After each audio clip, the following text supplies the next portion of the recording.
काही नक्की ठरलेलं आहे का की नेमकं कार्यक्रमाचं स्वरूप कसं असणार? उद्या महाराष्ट्राच्या राजकारणातला एक ऐतिहासिक दिवस आहे.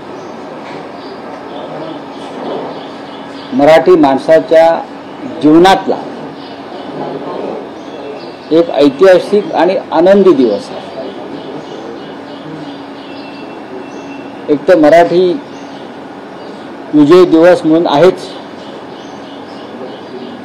पण महाराष्ट्राच्या सामाजिक आणि राजकीय वातावरणामध्ये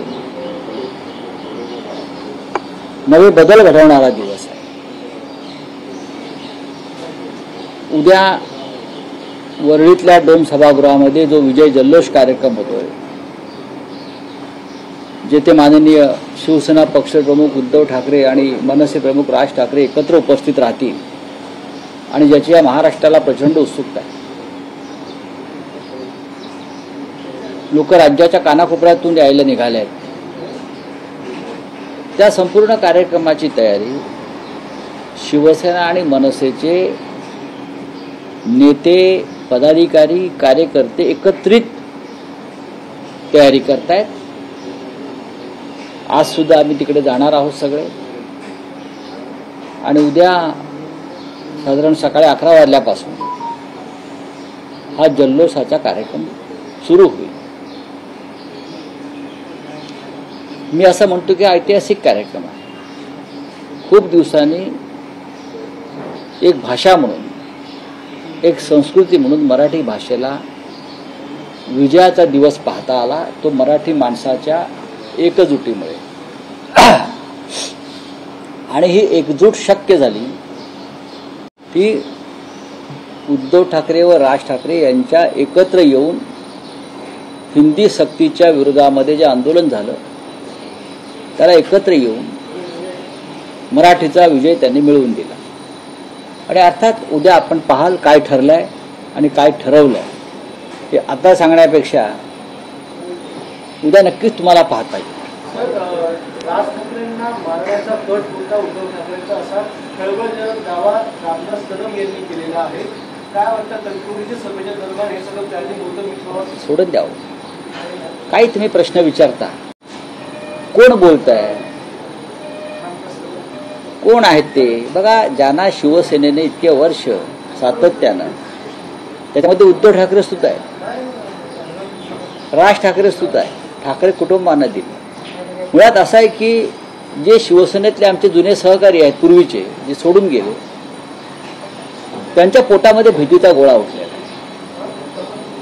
आणि त्या भयातून ही अशी वक्तव्य, वैफल्य, निराशेतून येत आहेत. आता रामदास कदम काय बोलतायत, अमुक काय बोलतायत, शिंदे काय बोलतायत, प्रमुख काय बोलतायत, हे सुरूच आहे. कारण मराठी माणूस जरी एकत्र आला असला उद्धव आणि राज ठाकरे यांच्या निमित्तानं समजतं, तरी ही जी काय 5-25 टाळकी आहेत त्यांना एकत्र आलेले नको आहे. त्यातले खास करून मिंदे गटाचे लोक, हे जे मिंदे गटाचे लोक आहेत की त्यांचं राजकीय भविष्यच खतम होतं याच्यामुळे. आणि या भीतीपोटी त्यांना त्या सगळ्या अशा कल्पना सुचत आहेत. चारण्याची भांग मारली का खूप कल्पना सुचतात, अशी स्वप्न पडतात. तशी त्यांनाही भयंकर स्वप्न पडतात. डॉक्टर रावसाहेब, एक मुद्दा या निमित्तानं उपस्थित होतो आहे की तुम्ही आता शिंदे शिवसेनेचा उल्लेख केला. त्यांच्यातल्याही काही नेत्यांचं असं म्हणणं आहे की जे बाळासाहेबांचे होऊ शकले नाही ते त्यांना काय पडलंय, पण त्यांना काय करायचं आहे. तुम्ही मोदीचे आणि अमित शहाचे झालात ना, कालपर्यंत बाळासाहेबांचे होतात व उद्धव ठाकरेंचे होतात. तुम्ही आता मोदी, शहा आणि फडणवीस झालात ना, तुम्ही तेवढं पुरतं बघा. तुम्ही आमच्यात पडू नका. बोला ना, ही भीतीतून वैफल्यग्रस्त विधानं जी होत आहेत, ही भीतीतून निर्माण झालेली विधान आहे. भय आता आमचं काय होणार. त्याच्यामुळे तुम्ही तुमची चिंता करा, तुम्ही मोदींची चिंता करा, अमित शहाची चिंता करा, देवेंद्र फडणवीस यांची चिंता करा, बावनकुळ्यांची चिंता करा, बरं का, गिरीश महाजनची चिंता करा. तुमच्याकडे फार मोठं कार्य आहे. इतक्या लोकांचे बूट तुम्हाला चाटायचे आहेत आणि पुसायचे आहेत. तुम्ही ते करा. तुम्ही स्वाभिमानाच्या गोष्टी करू नका, किंवा ठाकरेंचं काय होणार, शिवसेनेचं काय होणार, मनसेचं काय होणार याची तुम्हाला चिंता करण्याचं कारण नाही. तुम्ही स्वतःचीच चिंता करा. राऊतसाहेब, 24 तास उरले आहेत. शरद पवार यांनी असं म्हटलं की त्यांचा काही खाजगी कार्यक्रम आहे, त्यामुळे म्हणजे पूर्वनियोजित कार्यक्रम आहे, त्यामुळे ते उपस्थित राहणार नाहीये. त्यांच्याऐवजी जयंत पाटील जे त्यांचे प्रदेशाध्यक्ष आहेत ते उपस्थित राहतील. हर्षवर्धन सपकाळ जे काँग्रेसचे प्रदेशाध्यक्ष आहेत ते उपस्थित राहत आहेत.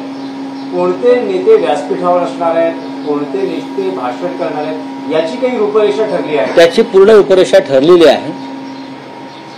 या कार्यक्रमाचं सूत्रसंचालन अजित भुरे करतील आणि त्यांच्याकडे संपूर्ण रूपरेषा आहे. ती रूपरेषा जर आम्ही आत्ताच तुम्हाला सांगितलं तर उद्या लोकांनी कार्यक्रमाला का बरं यावं? उद्या होईल ना सगळं. जे येतील त्या सगळ्यांचं स्वागत होईल. मग काँग्रेसचे नेते असतील, राष्ट्रवादी काँग्रेसचे नेते असतील, डाव्या पक्षांचे लोक असतील, कृती समितीचे लोक असतील, प्रत्येकाचं आम्ही सन्मानानं स्वागत करू आणि या लढाईमध्ये त्या प्रत्येकाचं योगदान आहे हे आम्ही मान्य करू. काल तुमच्या ट्विट नंतर जे प्रवेश होणार होते ते थांबवण्यात आलेले आहेत आणि लांबणीवर पडले. मामा राजवाडे असतील, बाबू असेल, ते प्रवेश लांबणीवर पडले. काय वाटतं? नाही बघा, ते प्रवेश थांबावे म्हणून मी काय ते माझं मत व्यक्त केलं नाही. मी भारतीय जनता पक्षाचा बुरखा फाडण्याचा प्रयत्न केला. तुम्हाला गंमत सांगतो की नाशिकला काय गुन्हा घडला. नाशिकला असा गुन्हा घडला, एक व्यक्ती आहे, त्या व्यक्तीनं सातत्यानं शिवसेनेचे स्थानिक नेते, प्रमुख नेत्यांवर समाज माध्यमांवर गळ ओकण्याचा प्रयत्न करत होता. पोलीस त्या संदर्भात दखल घेत नव्हते. अनेक तक्रारी झाल्या. ती व्यक्ती ब्लॅकमेल करत होती सातत्यानं सगळ्यांना, RTIच्या माध्यमातून किंवा सोशल माध्यमांवरून. अशा वेळा जर पोलीस दखल घेत नसतील आणि त्याचा समाजाला उपद्रव होत असेल तर शिवसैनिकांनी तिथे जाऊन त्याच्या कानफडात नक्कीच मारली असेल. हा गुन्हा आहे का? तर गुन्हा नाही. पोलिसांना कारवाई करणं काय करते तुमचं सायबर सेल. पण त्यानंतर पोलिसांनी या आमच्या पदाधिकाऱ्यांवर अटेम्प्ट टू मर्डर पासून रॉबरी म्हणजे दरोडेखोरीपर्यंत गुन्हे दाखल करून त्यांच्यावर दबाव आणला. कोणी? गिरीश महाजन यांनी. हे अँटिसिपेटरी म्हणजे अटकपूर्व जामिनासाठी बाहेर गेले, बाहेर राहिले, फरारी झाले. आणि हे फरारी असताना भारतीय जनता पक्षानं सांगितलंय आमच्या पक्षात प्रवेश केला तर तुमच्यावरती केसेस काढतो. काय? पोलिसांना मिळत नाहीये, गुन्हे दाखल आहेत. आणि गिरीश महाजन आणि त्यांची सगळी टोळी नाशिकची, बागुल, राजवाडे वगैरे लोकांना सांगतायत पक्षात प्रवेश केला तर आम्ही गुन्हे मागे घेऊ आणि हे मंत्र्यांच्या बंगल्यावर पोहोचतात. बरोबर आहे. आता मी दुसरं उदाहरण सांगतो. काल पुण्यामध्ये असंच एक प्रकरण घडलं. मनसेच्या कार्यकर्त्यांनी राज ठाकरे यांच्या संदर्भात समाज माध्यमावर अशाच प्रकारे काही चुकीचं मत व्यक्त करणाऱ्या सोमण नावाच्या व्यक्तीला घरात घुसून मारहाण केली. गुन्हा तोच आहे ना. गुन्हा वेगळा आहे का? पोलिसांनी तिथे गुन्हाच घेतला नाही. मग नाशिकचा कायदा वेगळा आणि पुण्यातला कायदा वेगळा. हा काय प्रकार? शिवसैनिकांच्या बाबतीत कायदा वेगळा आहे का? तुम्ही नाशिकमध्ये एक वेगळ्या कायद्यानं काम करताय आणि पुण्यामध्ये तशीच घटना, त्याच्यापेक्षा गंभीर घटना घडली. त्याच पद्धतीनं तिथे कारवाई नाही. पोलिसांनी तडजोडीने प्रकरण मिटवलं आणि नाशिकमध्ये तुम्ही अनेक 12, 13, 14 कलमं लावली की हे सुटू नयेत आणि पुन्हा त्यांच्यावर मकोका लावण्यासाठी प्रयत्न पोलीस आयुक्त संदीप कर्णिक यांनी सुरू केले. त्यातून हे सगळे प्रकार राजकीय घडले. गिरीश महाजन हे या राज्याचं गृह खातं चालवत आहेत की गुंडटोळ्या चालवत आहेत? बागुल आणि राजवाडे काल प्रवेश घ्यायला गेले तेव्हा त्यांच्यावर गुन्हे होते आणि ते फरारीच होते.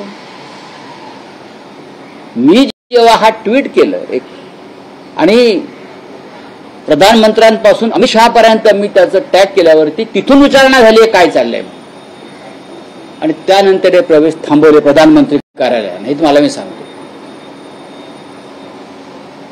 हे काय झालंय? पुण्यातला एक कायदा, नाशिकचा एक कायदा, मुंबईतला एक कायदा कारण प्रत्येक गावासाठी वेगळा कायदा केलाय का देवेंद्र फडणवीसांनी? आणि गिरीश महाजनला त्यांचं प्रमुख केलंय का? गिरीश महाजन गुंड टोळा चालवतो. गिरीश महाजनांची 100 प्रकरणे माझ्याकडे आहेत. कशा प्रकारे पोलिसांवर दबाव आणतात, की कशा प्रकारे गुंड टोळ्या चालवतात आणि गुंडांना प्रवेश देत आहेत गुन्हेगारांना, याचा संपूर्ण चार्ट माझ्याकडे आहे आणि तो मी देणार आहे. आणि विशेषतः नाशिक मधले देतो मी. नाही, पण राऊतसाहेब, पक्षप्रवेशावरून तुम्ही आता जी भूमिका मांडतात त्यावर देवेंद्र फडणवीस यांनी पक्षाच्या बैठकीत आमदारांना असा कानमंत्र दिले की पक्षात याला घ्या त्याला घेऊ नका, अशी भूमिका घेऊन चालणार नाही. तर भाजप पक्ष हा मजबूत करायचा असेल तर बाहेरून जे लोक येत आहेत त्यांना, माझ्याकडे अशी माहिती आहे की बाहेरून म्हणजे परदेशातून पण लोक त्यांच्या पक्षामध्ये प्रवेश करू इच्छित आहेत. त्याच्यामध्ये छोटा शकील, टायगर मेमन, बरं का, हे सुद्धा येऊ इच्छित आहेत. आणि त्या संदर्भात चंद्रशेखर बावनकुळे, देवेंद्र फडणवीस, गिरीश महाजन यांची त्यांच्या संदर्भात चर्चा सुरू आहे. आणि बहुतेक फडणवीसांनी दाऊद इब्राहिमशी चर्चा करण्यासाठी गिरीश महाजन यांची नियुक्ती केली असावी, कारण त्याला अनुभव आहे गुंडांशी बोलण्याचा. राऊतसाहेब, आता अलीकडे सतत ठाकरे ब्रँडचा उल्लेख होतोय, विशेषतः विधानसभा निवडणुकीतल्या पराभवानंतर ठाकरे ब्रँड हा चर्चेत आहे. ठाकरे ब्रँड संपवून दिला जाणार नाही वगैरे वगैरे अशी स्टेटमेंट होत आहेत. त्यावर नीलम गोरेंचं असं म्हणणं बाजारातल्या वस्तूंचा दौरे पे आपने ट्वीट करके आया कि वाराणसी में जिस तरीके से सड़क धंस गई और वहीं प्रधानमंत्री विदेश दौरे पे, बात ऐसी है कि आज सोशल मीडिया पर बनारस की जो सड़कें हैं उस बारे में बहुत से पिक्चर्स आए हैं. वो प्रधानमंत्री का चुनाव क्षेत्र है, वहां से चुना हुआ संसद सदस्य देश का प्रधानमंत्री है. अब वो अपने चुनाव क्षेत्र की सड़कें ठीक से नहीं कर पा रहे, वहां विकास नहीं हो रहा है. और ये विकास पुरुष घाना, त्रिनिदाद, टोबैगो ऐसे महान देशों में घूम रहे हैं. वहां के राष्ट्रपति के साथ खाना खा रहे हैं और बनारस की जनता उनको ढूंढ रही है. उस गड्ढे में इतने एक्सीडेंट हो गए हैं बनारस में, उसकी किसी को मालूमात तक नहीं है. तो ये कहा कि हमारे विकास जो है बनारस का वो विदेश में घूम रहा है. देखो, और बनारस के सड़कें देखो आप, क्या है, सिर्फ गड्ढे नहीं है, बड़ी बड़ी विहीर होता है ना, ऐसा ऐसे ऐसे कुएं होते हैं, कुएं बन गए हैं सड़क पर. प्रधानमंत्री तो हेलीकॉप्टर से आएंगे, उनको कहां से सड़कें दिखेंगी? तो ये बहुत गंभीर बात है. 2 साल के बाद हियरिंग शुरू हुई है, किस तरीके से देखते हो सर आप? मैं देखता हूं कि हमें न्याय मिलेगा. अब नए तरीके से हमारी लड़ाई शुरू है और हमें आशा है चुनाव आयोग ने जो हमारे ऊपर अन्याय किया है, जो गलत काम किया है, उसको दुरुस्त किया जाएगा.